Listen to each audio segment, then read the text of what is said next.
Sir எங்கள் வீடு வந்து ஆக்சுவலாக சதானந்தபுரத்தில் சொந்த வீடு இருக்குது எனக்கு. கொஞ்சம் வீட்டில் பிரச்சனைன்றதால நான் வாடகைக்கு பெருங்குளத்துக்கு அந்த பக்கம் இருக்கேன். எங்கள் மாமியார் வீடு வந்து டிகே சிதம்பரநாத் தெருவில் இருக்குது. என் வண்டி வந்து ஆட்டோ வந்து அங்கே தான் நிப்பாட்டி வச்சுருந்தேன். இந்த ஆட்டோ வந்து ஒரு 2 நாள் முன்னாடி வந்து 4:30 மணிக்கு விடிக்காத்தால 4:30 மணிக்கு வந்து டோ பண்ணி அதை எடுக்கிறதுக்கு முயற்சி பண்ணியிருக்காங்க. வண்டி சைட் லாக்லாம் போட்டு வச்சுருந்தது. அதனால் விட்டுட்டு போயிட்டானுங்க. நேத்திக்கு காலையில் 5:06க்கு விடிக்காத்தால 5:06க்கு பேஷண்ட் ஹீரோ ஹோண்டா பேஷண்ட் நினைக்கிறேன் 2 பேர் ஹெல்மெட் போட்டு வந்துட்டு வண்டியை வந்து சைட் லாக்கை உடச்சி வண்டியை எடுத்துகிட்டு போயிட்டானுங்க. அது எதிர்த்தாப்புல அசோகா விஜயலட்சுமின்னு ஃப்ளாட் ஒன்று இருக்குது. அங்கே எங்கள் மாமியார் வேலை பார்க்குறாங்க. அதனால் அவங்க மூலியமா அந்த சிசிடிவி ஃபுட்டேஜ் மட்டும் கிடச்சிருக்கு.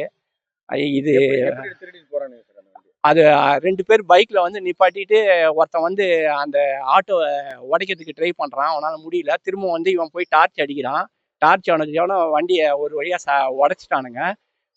அப்போ வந்து பகுதி மக்கள்லாம் வந்து போகிற நேரன்றதால அவன் வந்து பாத்ரூம் போகிற மாதிரி ஒரு ஆக்ஷன் கொடுக்குறான். கொடுத்துட்டு அதுக்கப்புறம் திரும்ப வந்து இவன் எல்லாம் ஓகேன்னா வண்டியை உடைச்சோன்னே இவன் வந்து வண்டியை தள்ளினோன்னே இவன் ஹீரோ ஹோண்டா பேஷன்னு நினைக்கிறேன்.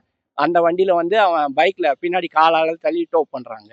டெய்லி ஓட்டிட்டு கொண்டு விட்டீங்களா அந்த வண்டி? இல்ல சார், ஒரு 20 நாளா வண்டி அங்கதான் இருக்கு. ஆக்சுவலா என்னன்னா வண்டி வந்து கேஸ் வந்து இருக்கிற கேஸ் யூஸ் பண்ணலாம். அந்த கேஸ் இதுக்கு மேல போட முடியாது. ஏன்னா கேஸ் பைப்பு லீக் ஆகுது. அதனால வண்டி இதுக்கு மேல கேஸ் போட்டோம்னா பைப்பு ஃபுல்லா லீக் ஆகி கசிய ஆரம்பிச்சிடும். அது ஏதாவது டிஃபால்ட்டா ஏதாவது ப்ராப்ளம் நடக்கிறதுக்கும் சான்சஸ் இருக்கு, அசம்பாவிதம். அதனாலதான் வண்டி அங்க நிப்பாட்டி வச்சிருந்தேன். இந்த கேஸ் பைப்பு மாற்றத்துக்கு மட்டும் 3000 ரூபாய் செலவாகும்னு சொன்னாங்க. ஏன்னா அது ஈக்கார் தாங்கல் போயிருமா மாற்றணும். அதுக்கு உண்டான இப்போ பொருளுதவி வசதி இல்லாததால 2 சிலிண்டர் தட்டுப்பாடு, வண்டி ஓட்டமும் அதிகமாக இல்லை. இப்போ ரொம்ப கஷ்டமான நிலைமையா இருக்கிறதால என்னால் அதுக்கு செலவு பண்ண முடியாததால தான் வண்டி அங்கே நிப்பாட்டி வச்சிருந்தேன். இதை நம்பிதாங்க என் குழப்பே இருக்கு. இப்போ வண்டி எடுத்துட்டு போயிட்டாங்க. உங்களுக்கு எப்படி இருக்கு? இது வேற என்ன உங்களுக்கு தொழில் இருக்கா?